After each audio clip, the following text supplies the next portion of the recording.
It was a superpower with thousands of nuclear weapons spanning 11 time zones. No one invaded it, no bomb fell, and in 1991, it simply ceased to exist. This is the fall of the Soviet Union. The USSR was born in 1922, a communist, one-party state that became the great rival of the United States, locked in a Cold War for more than 40 years. It was an empire of 15 republics, ruled with an iron grip from Moscow. But by the 1980s, the system was rotting from within.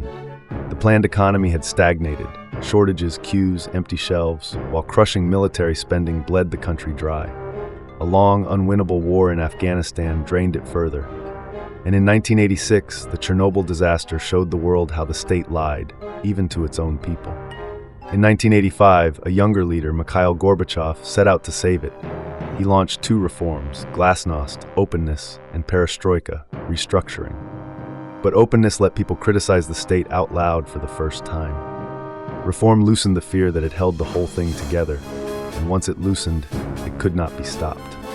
By 1989, the empire was walking away. Across Eastern Europe, people rose up, and the Berlin Wall fell. This time, Gorbachev refused to send in the tanks. Inside the USSR, nationalism surged. In the Baltics, hundreds of thousands joined hands in a human chain, demanding independence. The Union was coming apart. In August 1991, communist hardliners tried to stop it with a coup, placing Gorbachev under house arrest.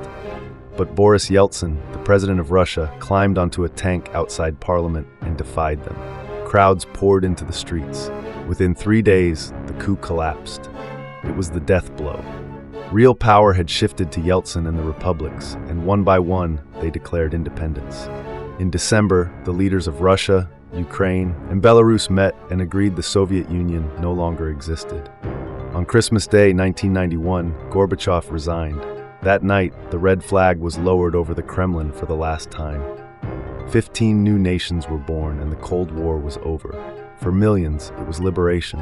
For Russia, it began a decade of chaos and poverty, and paved the way for the strong man who rules it still. The mightiest empire of the 20th century had fallen, not to an invader, but to the weight of its own lies.